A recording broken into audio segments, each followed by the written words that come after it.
তো এই জন্য যারা বড় লোক তাদের অন্তরে আল্লাহর ভালোবাসা আছে। 5 তলা 10 তলার মধ্যে বৈশাও আল্লাহরে ডাকে, এমন লোক আছে না নাই? আছে, আছে মুসলমান। বরঞ্চ বড় লোক যদি আল্লাহরে ডাকে ওই ডাকটা আল্লাহ বেশি শুনে, কারণ হে তো সুখে পড়ে আল্লাহরে ডাকতেছে। আর এই যখন অভাবে পড়ে তখন তো সবাই আল্লাহরে ডাকে, কিন্তু আল্লাহ দেখে যে সুখে পড়ে আনন্দের মধ্যে পড়ে কে আমারে ডাকে। বড় লোক যদি আনন্দের মধ্যে পড়ে আল্লাহরে ডাকে ওই ডাকটা আরো বেশি সাড়া দেয় আল্লাহ। সুবহানাল্লাহ বলে। বড় লোকের অন্তরেও যে আল্লাহর মুহাব্বত আছে, বড় লোকও যে ওলি হইতে পারে, এটার দৃষ্টান্ত দিয়েছেন, বাস্তব ঘটনা উল্লেখ করেছেন এই হাদিসের ব্যাখ্যায়। ঐতিহাসিকগণ ঘটনা উল্লেখ করছেন যে ভারতবর্ষ মুসলমানেরা 700-800 বছর শাসন করছে। ভারতবর্ষের শাসনামলে একজন বাদশাহ ছিল, মুসলিম বাদশাহ সুলতান শামসুদ্দিন আশ-শামস। নামটা কি? শামসুদ্দিন। সংক্ষেপে মনে রাখবেন শামসুদ্দিন। আপনারা এই এলাকার শামসু মিয়া নামে নাই কেউ? শামসুদ্দিন মনে রাখবেন, নাম কি? শামসুদ্দিন। এই শামসুদ্দিনের শাসনামলে আল্লাহর এক বুজুর্গ কুতুবউদ্দিন বখতিয়ারে কাকি, সংক্ষেপে মনে রাখবেন কুতুবউদ্দিন। নাম কি? কুতুবউদ্দিন রহমাতুল্লাহি আলাইহির ইন্তেকাল হয়েছে। আল্লাহর ওলির ইন্তেকালের পরে লাশ জানাজার মাঠে হাজির করছে, জানাজা পড়বে। ইমাম সাহেব জানাজা পড়াবে, সবাই হাজির, লাশ জানাজার মাঠে উপস্থিত। শত শত হাজার হাজার মানুষ, লক্ষ লক্ষ মানুষ সমাগম হয়েছে আল্লাহর ওলির জানাজা। যুগ শ্রেষ্ঠ ওলি ছিল তখন। এ ওলির জানাজা পড়ার লাগে দূর দূরান্ত থেকে মানুষ আসছে। কিন্তু মুসলমান ইমামতি করবো কেন? কেউ তো সামনে জানা, ডরেই সামনে জানা যে আল্লাহর ওলির ইমামতি কে করবে। খুব খেয়াল করে শুনেন ঘটনাটা। আল্লাহর ওলির জানাজার নামাজের ইমামতি করার জন্য কেউ যাইতেছে না।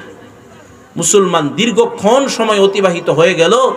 কিছুক্ষণ পরে আল্লাহর ওলির মুরিদ একজন ছিল, সে আল্লাহর ওলির লাশের সামনে দাঁড়ায় মানুষকে লক্ষ্য করে বলতেছে, শোনো, আমার শায়েখের জানাজার নামাজের ইমামতি শুধু জেনতেন মানুষ করলে হইতো না।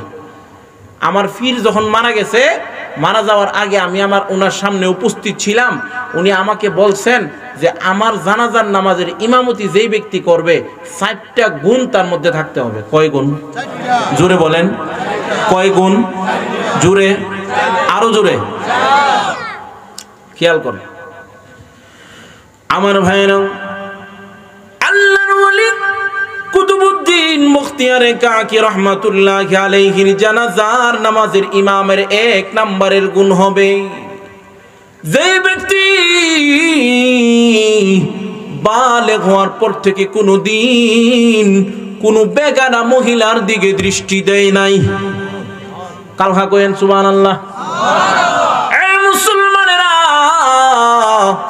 আল্লাহর ওলির জানাজার নামাজের ইমামের 2 নম্বরের গুণ হবে যে ব্যক্তি বালেগ হওয়ার পর থেকে কোনোদিন 5 ওয়াক্ত নামাজের তাকবীরে উলা যার ছুটে নাই। আরো জোরে। এবার আল্লাহর ওলি কুতুবউদ্দিনের জানাজার নামাজের ইমামের 3 নম্বরের গুণ হবে যে ব্যক্তি বালেগ হওয়ার পর থেকে কোনোদিন তাহাজ্জুদের নামাজ তার কাজা হয় নাই। মুসলমান, আল্লাহর ওলির জানাজার নামাজের ইমামের 4 নম্বরের গুণ হবে,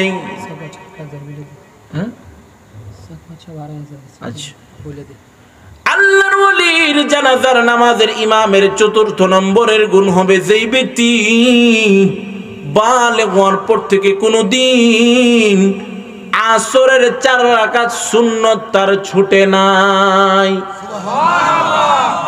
এই মিয়া, আসরের সুন্নত কজনে পড়ে? ম্যাক্সিমাম মানুষ হইতে পড়ে না। কি কোন? কারণ এটা সুন্নতে জায়েদা, অতিরিক্ত সুন্নত, পড়লে সওয়াব আছে, না পড়লে কোনো অসুবিধা নাই। এরপরে আল্লাহর ওলির জানাজার নামাজের ইমামের 4 নম্বরের গুণ হইতে হবে যেই ব্যক্তি বালেগ হওয়ার পর থেকে আসরের সুন্নত ছাড়ছে না। 4টা গুণ যে বললাম, এই 4 গুণের অধিকারী মানুষ আপনারা এই কান্দাইল কয়েকশো আছে না? আছে না? নরসিংদী জেলার মধ্যে মনে করেন এই নরসিংদী জেলা কিল্লিগা পুরা বাংলাদেশের মধ্যে পাওয়া যেত না কয়েক হাজার? না না মুসলমান, এত সহজ না।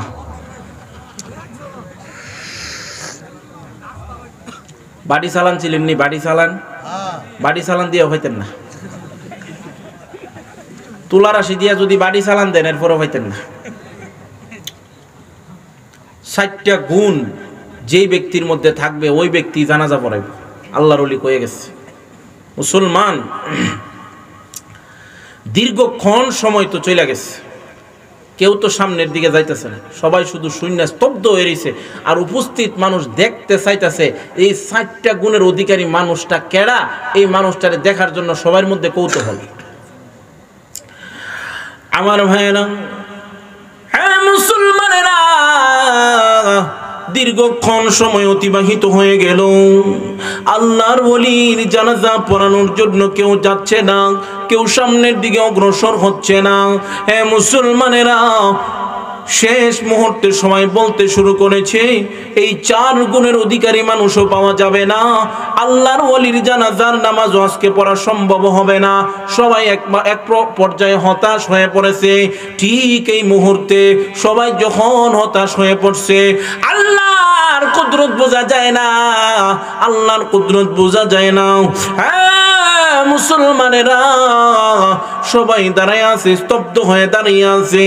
এ ভাইরা, ঠিক এমনই এক সময় দেখা গেল জীর্ণ শীর্ণ দেহের অধিকারী একজন ব্যক্তি আল্লাহর ওলির লাশের সামনে আস্তে আস্তে আগাইতেছে। আল্লাহু আকবার বলেন। এ ভাই, আল্লাহর ওলি কুতুবউদ্দিনের লাশের সামনে দাঁড়ায় বলে, কুতুবউদ্দিন, কুতুবউদ্দিন রে, তুমি তো দুনিয়া ছেড়ে অন্ধকার কবরে চলে গেলা রে কুতুবউদ্দিন। যাওয়ার সময় তুমি আমার গোপন রহস্যকে কেন উদ্ঘাটন করে গেলা কুতুবউদ্দিন রে? আমার ভিতরে যেই 4 গুণ বিদ্যমান আছে, আমার ভিতরে যে বালেগ হওয়ার পর থেকে যে আমি কোনো মহিলা দেখি নাই, বালেগ হওয়ার পর থেকে যে আমার নামাজ ছুটে নাই, বালেগ হওয়ার পর থেকে যে আমার তাকবীরে উলা ছুটে নাই, বালেগ হওয়ার পর থেকে যে আমার আসরের সুন্নত ছুটে নাই, আমার ভিতরে যেই 4টা গুণ বিদ্যমান আছে, আমি যেই 4 গুণের অধিকারী মানুষ, আমি ছাড়া, আমার মাওলা ছাড়া জগতের কেউ জানতো না। আজকে আমি বাধ্য হয়েছি মানুষের সামনে প্রকাশ করার জন্য, অন্যথায় তোমাকে বিনা জানাজায় দাফন করতে হবে। এই জন্য বাধ্য হইলাম আমার এই 4 গুণ প্রকাশ করার জন্য। আমার ভিতরে যে এই 4 গুণ বিদ্যমান আছে, আমি ছাড়া, আমার মাওলা ছাড়া জগতের কেউ জানতো না। এই লোকটা আর কেউ না, এই লোকটা হলো তৎকালীন জমানার বাদশাহ সুলতান শামসুদ্দিন আশ-শাম। সেই অসংখ্য অগণিত মাখলুকাতের মধ্যে আমার আল্লাহ মানব জাতিকে শ্রেষ্ঠত্ব দান করেছেন। সুবহানাল্লাহ, কালকে কইেন মানুষ হলো এই পৃথিবীর জমিনে সৃষ্টির সেরা।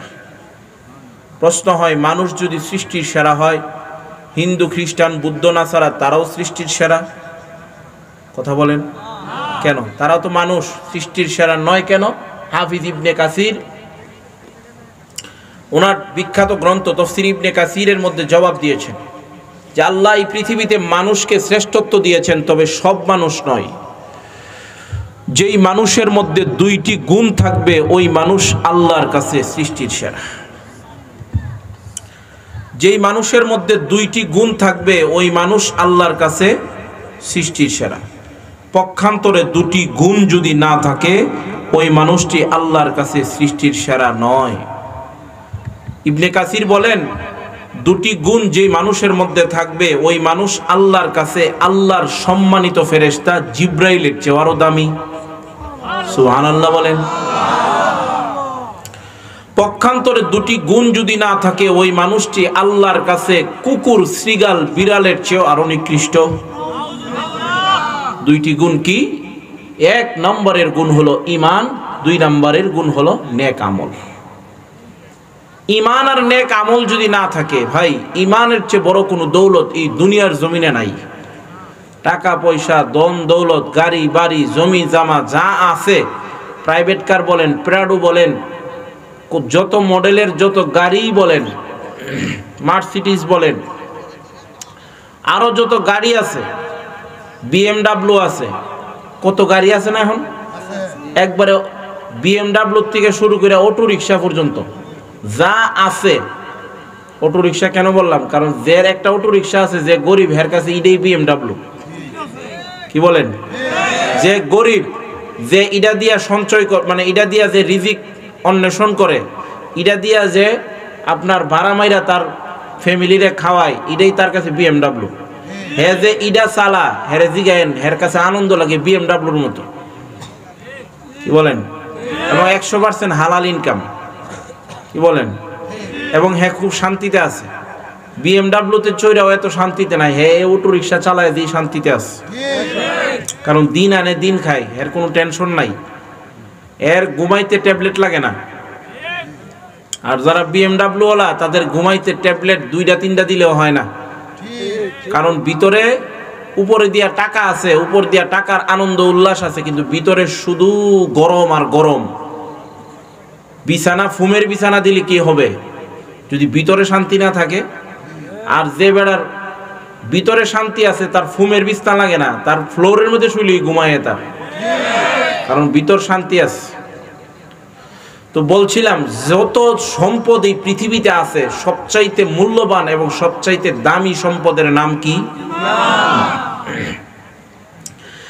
এবং আল্লাহ রাব্বুল আলামিন আমাদেরকে এই পৃথিবীতে যত নিয়ামত দান করেছেন তার মধ্যে সবচেয়ে বড় নিয়ামতের নাম, জোরে বলেন, ঈমান।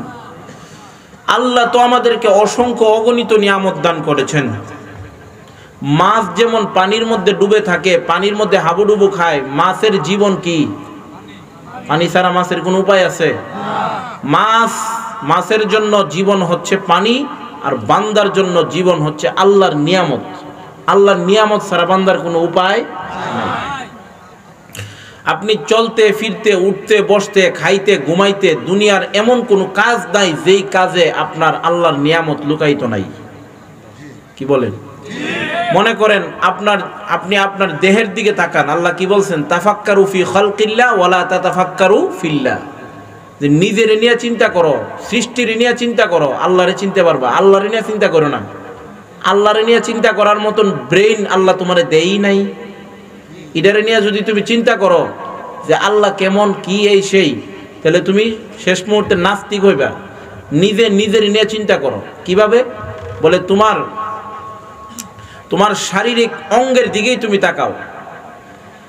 তোমার একটা খাবার যখন তোমার সামনে আসে, মনে করো আমরা কি করি, খাবারটা প্রথমে চোখ দিয়ে দেখি যে এটা ভালো না খারাপ, এটার মধ্যে কোনো পোকা টোকা আছে কিনা, কোনো পোকামাকড় আছে কিনা, চোখ দিয়ে এটাকে কি করি আমরা দেখি। আচ্ছা মনে করেন চোখ এইটা, এই চোখ দিয়ে দেখার পরেই কার কাজ? নাকের কাজ।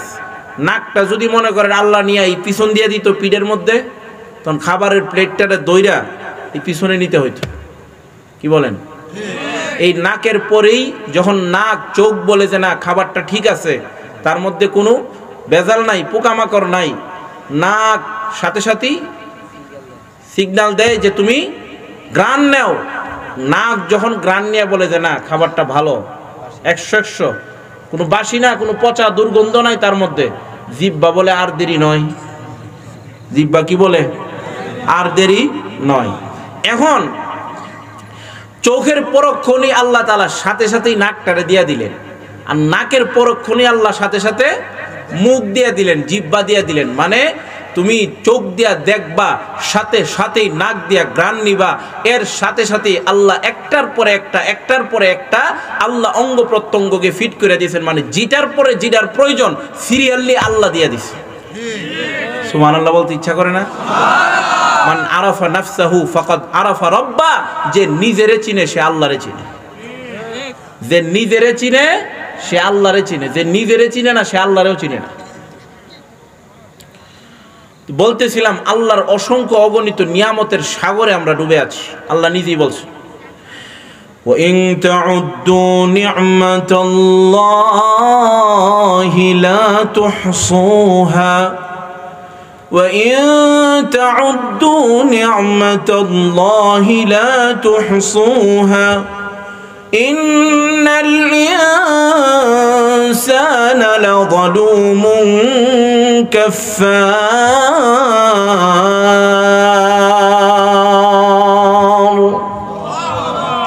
আল্লাহ বলেন, এ বান্দা, আমি আল্লাহ তোমাদেরকে এত নিয়ামত দান করেছি, এত অসংখ্য গণিত নিয়ামতের সাগরের মধ্যে তোমরা ডুবে আছো রে বান্দা। তুমি যদি তোমার জীবন শেষ করে ফেলো আমি আল্লাহর নিয়ামত গণনা করতে গিয়ে, আল্লাহ বলেন, এ বান্দা, তোমার জীবন শেষ হয়ে যাবে, তোমার যৌবন শেষ হয়ে যাবে, গোটা জিন্দেগি আল্লাহর নিয়ামত যদি তুমি গণনা করতে করতে তুমি ব্যয় করে ফেলো রে বান্দা, তোমার জীবন ফুরিয়ে যাবে, আমি আল্লাহর নিয়ামত গণে শেষ করতে পারবে না। তোর নিয়ামতের শুকরিয়া কেমনে আদায় করি, তাই বারে বারে ওই কদমে লুটিয়ে পড়ি। ঠিক কিনা? যাই যেদিকে এই দুটি চোখ দেখি মহিমা, তোর নিয়ামতের এই দুনিয়ায় হয় না উপমা। যাই যেদিকে এই দুটি চোখ দেখি মহিমা, তোর এই দুনিয়ায় ওই করুণার হয় না উপমা। তাই দমে দমে এই ভুবনে সেই নামই শুনি, তাই বারে বারে ওই কদমে লুটিয়ে পড়ি। তোর নিয়ামতের শুকরিয়া কেমনে আদায় করি, তাই বারে বারে ওই কদমে লুটিয়ে পড়ি। কার কদমে? জোরে বলেন। অনাহার ব্যক্তি খাবার কে দেয়? সকালবেলা সূর্য কে উঠায়? খাদ্যহীদের দাও গো খাবার, দুঃখী জনে সুখ, রাত্রি শেষে আধার কেটে দেখাওয়ালোর মুখ। ঠিক কিনা? তোমার দয়ায় যাই বয়ে যায় জীবন তরি, তাই বারে বারে ওই কদমে লুটিয়ে পড়ি। তোর নিয়ামতের শুকরিয়া কেমনে আদায় করি, তাই বারে বারে ওই কদমে লুটিয়ে পড়ি। কার কদমে? কার কদমে? জোরে বলেন। মাজারে? মাজারে? বাজারে? দরগা? দুর্গায়? ল্যাংটা? জড়া? কার কদমে? নারায়ে তাকবীর, নারায়ে তাকবীর। একমাত্র আল্লাহর কদম। বলতেছিলাম আল্লাহ অসংখ্য অগণিত নিয়ামতের মধ্যে এক নাম্বারের নিয়ামতের নাম ঈমান। সেই ঈমানের কদর করতে হবে। আজকে আমাদের কাছে ঈমানের মূল্য নাই। কারণ কি জানেন? যেই জিনিস দাম কম ওই জিনিসের মূল্য কম, যেই জিনিস চড়া দামে কিনতে হয় এই জিনিসের মূল্য অনেক বেশি। এই মনে করেন 20 টাকা কেজি পেঁয়াজ যখন থাকে, তখন আমাদের কাছে পেঁয়াজের মূল্য যে পরিমাণ থাকে 250 হইলে, কি বলেন? 20 টাকা কেজি যখন পেঁয়াজের মূল্য থাকে, তখন আমরা 2-3টা পেঁয়াজ ফালাই দিই এমনি, কি কোন? কিন্তু যখন 250 হয়, এখন মনে আবার বাড়তাছে, এখন বাড়তাছে না আবার? হ্যাঁ, তো যখন 250, 150, 200 হয় তখন কিন্তু মূল্য বেড়ে যায়। আমাদের কাছে পেঁয়াজের মূল্য অনেক বেশি হয়। যেই জায়গার তরকারিতে একটা দেওয়ার কথা সেই জায়গায় অর্ধেকটা দেয় মা বোনরা। পেঁয়াজ না দিয়া ফেললে আলু দেয়, আছে না নাই? কি বাস্তব না অবাস্তব? তা আলু তো দিবই। 250 টাকা কেজি পেঁয়াজ কয়জনে খেতে পারবো? তো বলতেছিলাম যে জিনিসের মূল্য যত বেশি ওই জিনিসের কদর তত বেশি। পেঁয়াজের কেজি যখন 250 হয় তখন এটার কদর বাড়ে, দাম বাড়ে। আমরাও ঈমানের মূল্য আমাদের কাছে কম কেন? কারণ আমরা ঈমান পাইছি অনেক সস্তা। আমরা বাপও ঈমানদার, মাও ছিল ঈমানদার, আমিও ঈমানদার, বাস বংশসূত্রে মুসলমান। কি বলেন? কিন্তু হিন্দুর ঘরে জন্ম হইয়া যদি মুসলমান হইতাম তখন আমার কাছে ঈমানের মূল্য থাকতো। ঈমানের জন্য যদি আমার শরীর থেকে রক্ত যাইতো তখন আমার কাছে ঈমানের মূল্য হইতো। তো ঈমানের জন্য আমার শরীর থেকে তো রক্ত যাইব দূরের কথা, গাম হয়ে গেছে না, গামেই যায় নাই, তাহলে আমার কাছে ঈমানের মূল্য কিভাবে হবে? তো এই জন্যই বলছিলাম যে ঈমানের মূল্য দিতে হবে। 2 নাম্বার, আল্লাহ আমাদেরকে অসংখ্য অগণিত নিয়ামত দান করেছেন, এর মধ্যে উল্লেখযোগ্য নিয়ামতের নাম ঈমান। আরেক উল্লেখযোগ্য নিয়ামতের নাম, আরেকটা বড় নিয়ামত, সেটা হচ্ছে আমরা যে বিশ্ব নবীকে নবী হিসাবে পাইলাম। আরো জোরে বলেন। আল্লাহ বলেন لقد من الله على المؤمنين إذ بعث فيهم رسولا من أنفسهم يتلو عليهم آياته ويزكيهم ويعلمهم الكتاب والحكمة وإن كانوا من قبل لفي ضلال مبين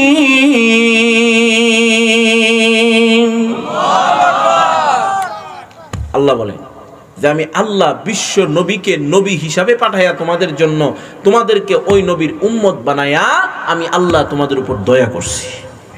সুবহানাল্লাহ বলে।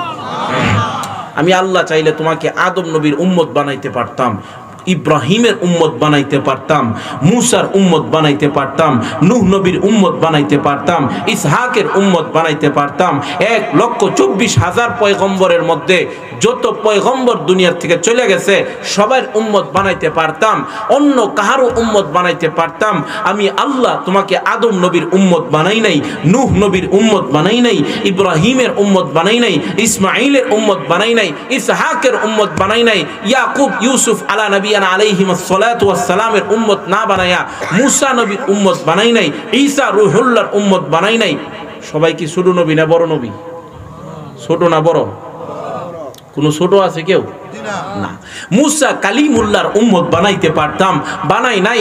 ঈসা রূহুল্লাহর উম্মত বানাইতে পারতাম, বানাই নাই। আমি আল্লাহ তোমাকে দয়া কইরা, আমি আল্লাহ তোমাকে মায়া কইরা শ্রেষ্ঠ নবীর শ্রেষ্ঠ উম্মত বানাইলাম। শ্রেষ্ঠ নবীর শ্রেষ্ঠ উম্মত বানাইলাম। নবীর দয়া কত জানো? নবীর দয়া কত জানো? বলে নবী দুনিয়াতে শুধু দয়া দেখাইছে উম্মতের জন্য তাই নয়, কিয়ামতের ময়দানে মুসিবতের দিনে যেদিন মা তার সন্তানকে চিনবে না, সন্তান তার মাকে চিনবে না, আল্লাহ নিজেই বলছেন ইয়াউমা ইয়াফিরুল মারউ মিন আখিহি ওয়া উম্মিহি ওয়া আবিহি وصاحبته وبنيه لكل امرئ منهم يومئذ شأن يغنيه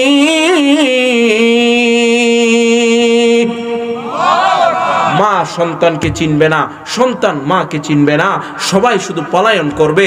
আপন স্ত্রী পলায়ন করবে, মা পলায়ন করবে, সন্তান মাকে চিনবে না, মা তার সন্তানের কাছে পরিচয় দিবে না। এমন এক মুসিবতের দিন হবে রে কিয়ামতের ময়দানে। বলে সেই দিন আমার নবী শাফাআতে কুবরার হাতে, শাফাআতে কুবরার মালিক থাকবেন আমার নবী। উম্মতকে সুপারিশ কইরা ধইরা ধইরা টাইনা টাইনা উম্মতকে জান্নাতে নিয়ে যাবেন। সুবহানাল্লাহ। আমার নবী শাফাআতে কুবরার মালিক, আল্লাহর নবী বিশ্ব নবী রাহমাতুল আলামিন আল্লাহর কাছে সুপারিশ করবেন, আল্লাহর কাছে সুপারিশ করবেন।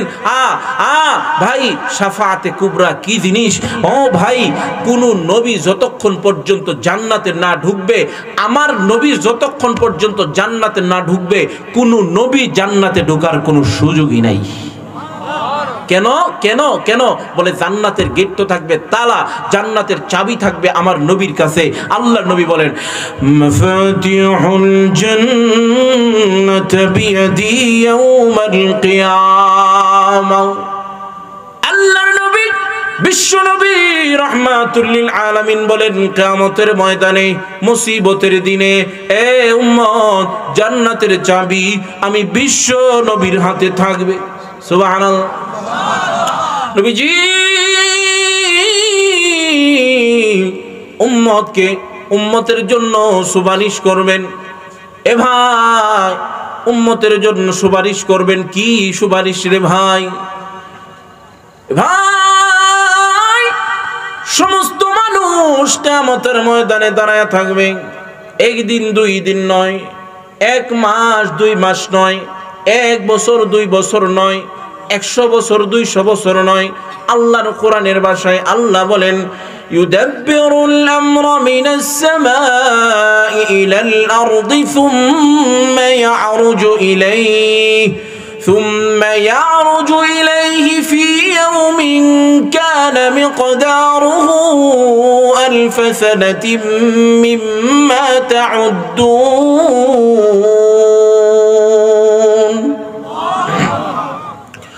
আল্লাহর কোরআনের ভাষায় আল্লাহ বলেন কিয়ামতের ময়দানে মুসিবতের দিনে বিচার শুরু হওয়ার আগে, বিচার এখনো শুরু হইছে না, বিচার শুরু হওয়ার আগে সমস্ত মানুষ 1000 বছর দাঁড়ায় থাকবে। আহা, 1000 বছর পর্যন্ত দাঁড়ায় থাকবে, এরপরও বিচার শুরু হয় নাই। দুনিয়াতে আছে না নাই? জেলে নেওয়ার পরে রায় হওয়ার আগে জেল খাটে 10 বছর, আছে না নাই?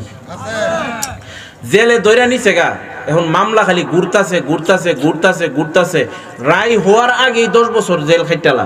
এরপরে রায় হয়, রায়ের মধ্যে দেখা যায় যে কোনো অপরাধ নাই, বেকসুর খালাস। তাহলে বিনা অপরাধে খাটলো কয় বছর? কয় বছর? এই অবস্থা আছে না নাই? বাস্তব না অবাস্তব? তো কিয়ামতের ময়দানে রায় হওয়ার আগে, বিচার শুরু হওয়ার আগে 1000 বছর দাঁড়ায় থাকবে। আহা, সমস্ত মানুষ দৌড়াইয়া যাবে হযরতে আদম আলাইহিস সালামের কাছে। আদম, আপনি তো আমাদের আদি পিতা, বিচার শুরু হওয়ার জন্য আল্লাহর কাছে দরখাস্ত করেন, হিসাব শুরু হোক। আগে হিসাবটা হোক, এরপরে যাইও হইব। কি কোন? হিসাবটা হোক আগে, এরপরে জান্নাতে যায় আর জাহান্নামে যায়। হিসাবটা হোক, হিসাব হইতে শুরু হইতেছে না, দরখাস্ত করেন। আদম আলাইহিস সালাম ডেকে ডেকে বলবেন আমি পারবো না, আমি পারবো না। সমস্ত মানুষ দৌড়াইয়া যাবে নূহ আলাইহিস সালামের কাছে। নূহ নবী বলবেন আমি পারবো না। সমস্ত মানুষ দৌড়াইয়া যাবে ইব্রাহিমের কাছে। ইব্রাহিম ডেকে ডেকে বলবেন আমি পারবো না, আমি পারবো না। এবার সমস্ত মানুষ দৌড়াইয়া যাবে মূসা কালিমুল্লাহর কাছে। মূসা, আপনি তো সাধারণ পয়গম্বর না, আপনি তো জলিলুল কদর পয়গম্বর। বনি ইসরাইলের মধ্যে আমার আল্লাহ 70,000 পয়গম্বর পাঠাইছেন, তোর মধ্যে মূসা কালিমুল্লাহ হলেন জলিলুল কদর পয়গম্বর, যার সঙ্গে আমার আল্লাহ তুর পাহাড় নিচে কথা বলছেন। সুবহানাল্লাহ। ওই মূসা কালিমুল্লাহকে গিয়ে বলবেন, সমস্ত মানুষ বলবেন মূসা আপনি আল্লাহর কাছে হিসাবের জন্য সুপারিশ করেন, হিসাব শুরু হয়ে যাক। মূসা ডেকে ডেকে বলবেন আমি পারবো না, আমি পারবো না, আমি পারবো না। এবার সমস্ত মানুষ দৌড়াইয়া যাবে ঈসা রূহুল্লাহর কাছে। ঈসা সুপারিশ করেন, হিসাব শুরু হয়ে যাক। ঈসা রূহুল্লাহ বলবেন আমি পারবো না, তবে আমি তোমাদেরকে একটা পরামর্শ দিতে পারি। সুবহানাল্লাহ। কি পরামর্শ? বলে সুন্দর একটা পরামর্শ। সমস্ত নবীরা তো বলছে পারবে না, পারবে না, আমি তোমাদেরকে একটা পরামর্শ দিই। বলে কি পরামর্শ? উম্মতেরা, আজকে কিয়ামতের ময়দানে কোন নবী প্রথমে আল্লাহর কাছে সুপারিশ করতে পারবে না। কোন নবীর প্রথমে সুপারিশ করার ক্ষমতা নাই। একমাত্র একজন ব্যক্তি আছে যিনি নাকি কিয়ামতের ময়দানে শাফাআতে কুবরার মালিক, যিনি প্রথমে আল্লাহর কাছে সুপারিশ করতে পারেন। তিনি আর কেউ না, তিনি হলেন বিশ্ব নবী রাহমাতুল লিল আলামিন। শাফিঈ রোজে জাযা ওয়া গা খতিবে আম্বিয়া, সাহিবে হাউজু লিওয়াজিল্লে খুদা রোজে আতিদে, সাহিবে হাউজু লিওয়াজিল্লে খুদা রোজে আতিদে, সাহিবে খুলকে আযীম ও মজহারে জুদে আমিম, সাহিবে খুলকে আযীম ও মজহারে জুদে আমিম, আয়াতে রহমত কি শানি ওরা ও বুস্তু রহিম, আয়াতে রহমত কি শানি ওরা ও বুস্তু রহিম, রহমাতাল লিল আলামিন খান দশ খুদাওয়ান্দে করিম, রহমাতাল লিল আলামিন খান দশ খুদাওয়ান্দে করিম, خلق قول فعل حدي سمته او حميد، خلق قول فعل حدي سمته او حميد، لا اله الا الله،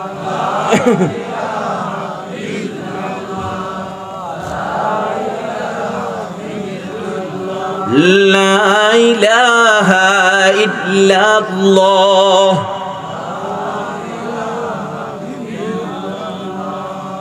لا إله إلا الله، লা ইলাহা ইল্লাল্লাহু মুহাম্মাদুর রাসূলুল্লাহ সাল্লাল্লাহু আলাইহি ওয়াসাল্লাম। আমার ভাইয়েরা বলতেছিলাম, আল্লাহর নবী, বিশ্ব নবী, রহমাতুল লিল আলামিনকে নবী হিসাবে পাইলাম, এটা দ্বিতীয় নিয়ামত। সুবহানাল্লাহ। তাহলে ঈমান নামক নিয়ামত শ্রেষ্ঠ নিয়ামত, নবীকে নবী হিসাবে পাইলাম আরেক শ্রেষ্ঠ নিয়ামত। তাহলে ঈমানের কদর করার দরকার আছে না নাই? আছে না নাই? ঈমানের কদর করতে হবে। বলছিলাম যে আল্লাহ দুই গুণের অধিকারী যেই মানুষ, সেই মানুষ সৃষ্টির সেরা। এক নাম্বার, জোরে বলেন, এক নাম্বার ঈমান, দুই নাম্বার নেক আমল। নেক আমল আল্লাহ রাব্বুল আলামিন এই পৃথিবীতে আমাদেরকে ঘুমানোর জন্য বানায় নাই। কি বলেন? খাওয়ার জন্য সৃষ্টি করে নাই।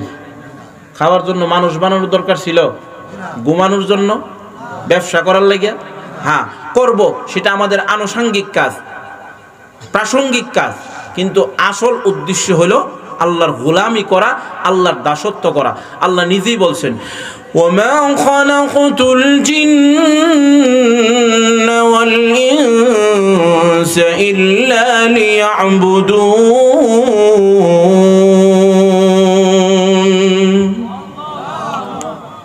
একমাত্র আল্লাহর গোলামি করার জন্য।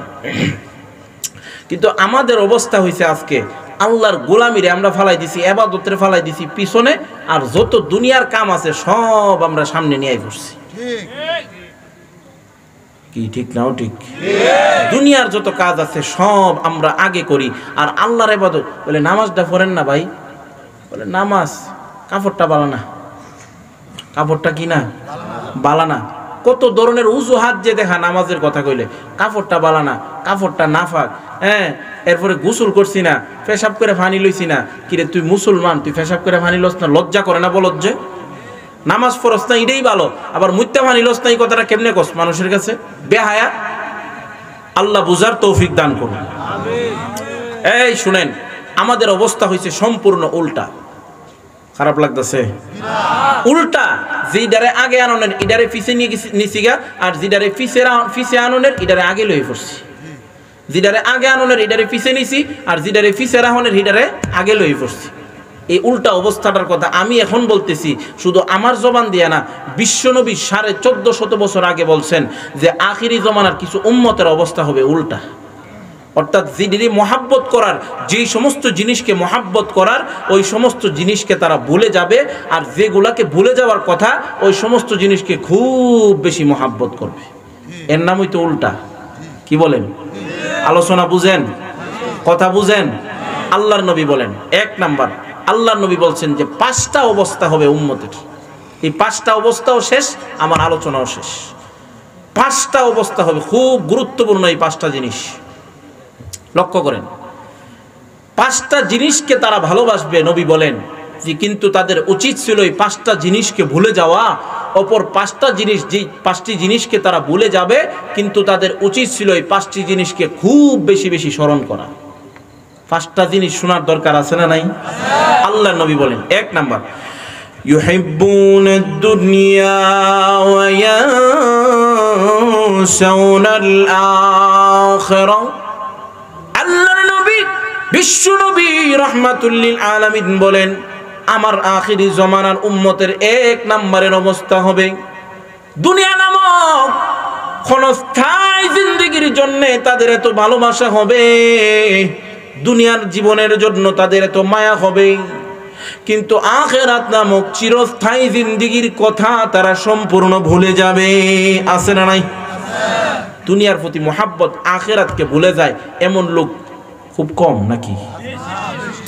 মুসলমান মনে করতে পারেন যে যারা বড় লোক হেরাই দুনিয়ার মহাব্বত বেশি, আর যারা গরিব হেরার আখিরাতের মহাব্বত অনেক বেশি। হেরার কোনো দুনিয়ার কোনো মহাব্বতই নাই। না না মুসলমান, অনেক সময় দেখা যায় যে গরিব হেরও দুনিয়ার মহাব্বত আছে, ভিক্ষা করে 2 ফুট বিদেশ পাঠাই দেয়। আছে না নাই? ভিক্ষা করে বাড়ি কিনা লাইছে এমন লোকও আছে। ভিক্ষা করে বাড়ি কিনা লাইছে, ট্রেনের মধ্যে ভিক্ষা করে বলে এক লোক সেদিন শুনলাম ভিক্ষা করে বাড়ি কিনছে। আছে না নাই? ও মুসলমান, ভিক্ষা করে বাড়ি কিনছে, ভিক্ষা করে ফুট বিদেশ পাঠাইছে, এরপর হয় ভিক্ষা ছাড়ে না। আর এমন একটা বেশে চাইবো আপনার কাছে, আপনি না দিয়েও কোনো উপায় নাই। দিয়া দিবেন। ও আম্মা সাইলা ফালা তানহার, ভিক্ষুক চাইলে ফেরত দিবেন না। দুনিয়ার মানুষ যত বড় লোক আছে যা আছে গিয়ে সেটা ভিক্ষুকের কাছে গিয়া মাফ করো। কি রে বেহায়া, লজ্জা করে না? ভিক্ষুকের কাছে কেন মাফ চাস? যদি বাংতি থাকে দিয়া দিবেন, চেষ্টা করবেন দিয়া দেওয়ার, ফিরাবেন না। আল্লাহ নিজেই বলছেন ও আম্মা সাইলা ফালা তানহার, ভিক্ষুক চাইলে তারে ফেরত দিও না। আবার ভিক্ষুকরে আল্লাহ নিষেধ করছেন যে ভিক্ষা করো না, ভিক্ষা করো না। তবে যদি ভিক্ষুক আইসা তোমাদের দরবারে দাঁড়ায় তোমরা তারে কি দিও না, ফেরত দিও না। তো এই জন্য যারা বড় লোক তাদের অন্তরে আল্লাহর ভালোবাসা আছে। 5 তলা 10 তলার মধ্যে বৈশাও আল্লাহরে ডাকে, এমন লোক আছে না নাই? আছে, আছে মুসলমান। বরঞ্চ বড় লোক যদি আল্লাহরে ডাকে ওই ডাকটা আল্লাহ বেশি শুনে, কারণ হে তো সুখে পড়ে আল্লাহরে ডাকতেছে। আর এই যখন অভাবে পড়ে তখন তো সবাই আল্লাহরে ডাকে, কিন্তু আল্লাহ দেখে যে সুখে পড়ে আনন্দের মধ্যে পড়ে কে আমারে ডাকে। বড় লোক যদি আনন্দের মধ্যে পড়ে আল্লাহরে ডাকে ওই ডাকটা আরো বেশি সাড়া দেয় আল্লাহ। সুবহানাল্লাহ বলে। বড় লোকের অন্তরেও যে আল্লাহর মোহাব্বত আছে, বড় লোকও যে ওলি হইতে পারে, এটার দৃষ্টান্ত দিয়েছেন, বাস্তব ঘটনা উল্লেখ করেছেন এই হাদিসের ব্যাখ্যায়। ঐতিহাসিকগণ ঘটনা উল্লেখ করছেন যে ভারতবর্ষ মুসলমানেরা 700-800 বছর শাসন করছে। ভারতবর্ষের শাসনামলে একজন বাদশাহ ছিল, মুসলিম বাদশাহ সুলতান শামসুদ্দিন আশ-শামস। নামটা কি? শামসুদ্দিন। সংক্ষেপে মনে রাখবেন শামসুদ্দিন। আপনারা এই এলাকার শামসু মিয়া নামে নাই কেউ? শামসুদ্দিন মনে রাখবেন, নাম কি? শামসুদ্দিন। এই শামসুদ্দিনের শাসনামলে আল্লাহর এক বুজুর্গ কুতুবউদ্দিন বখতিয়ারে কাকি, সংক্ষেপে মনে রাখবেন কুতুবউদ্দিন। নাম কি? কুতুবউদ্দিন রহমাতুল্লাহি আলাইহির ইন্তেকাল হয়েছে। আল্লাহর ওলির ইন্তেকালের পরে লাশ জানাজার মাঠে হাজির করছে, জানাজা পড়বে। ইমাম সাহেব জানাজা পড়াবে, সবাই হাজির, লাশ জানাজার মাঠে উপস্থিত। শত শত হাজার হাজার মানুষ, লক্ষ লক্ষ মানুষ সমাগম হয়েছে আল্লাহর ওলির জানাজা। যুগ শ্রেষ্ঠ ওলি ছিল তখন। এ ওলির জানাজা পড়ার লাগে দূর দূরান্ত থেকে মানুষ আসছে। কিন্তু মুসলমান ইমামতি করবো কেন?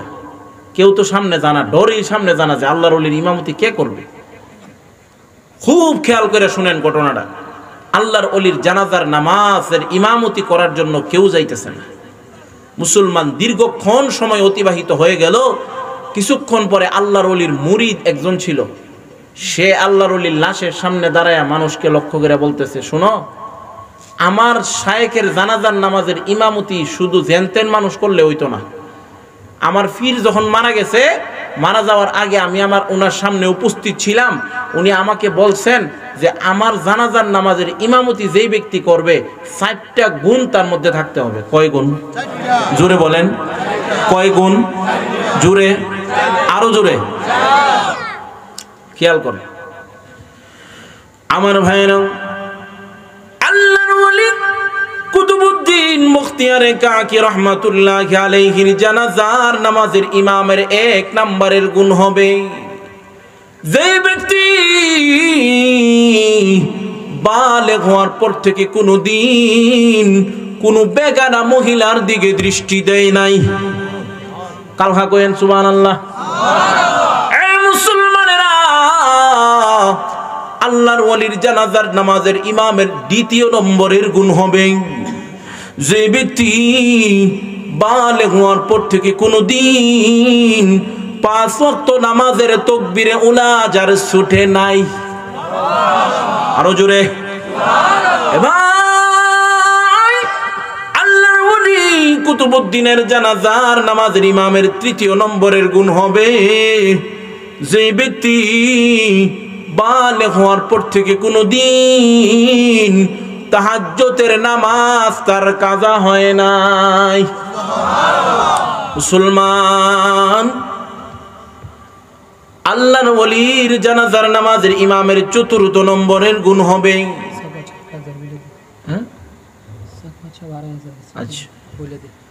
আল্লাহর ওলির জানাজার নামাজের ইমামের 4 নম্বরের গুণ হবে যেই ব্যক্তি বালেগ হওয়ার পর থেকে কোনোদিন আসরের 4 রাকাত সুন্নত তার ছুটে নাই। এই মিয়া, আসরের সুন্নত কজনে পড়ে? ম্যাক্সিমাম মানুষ হইতে পড়ে না। কি কোন?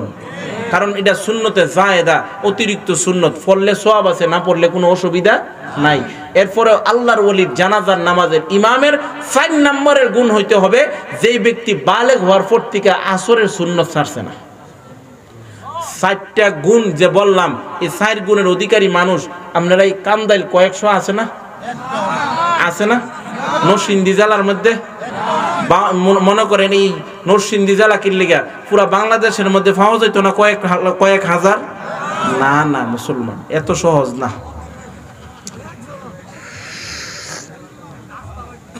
বাড়ি চালান ছিলেন নি? বাড়ি চালান দিয়ে হইতেন না।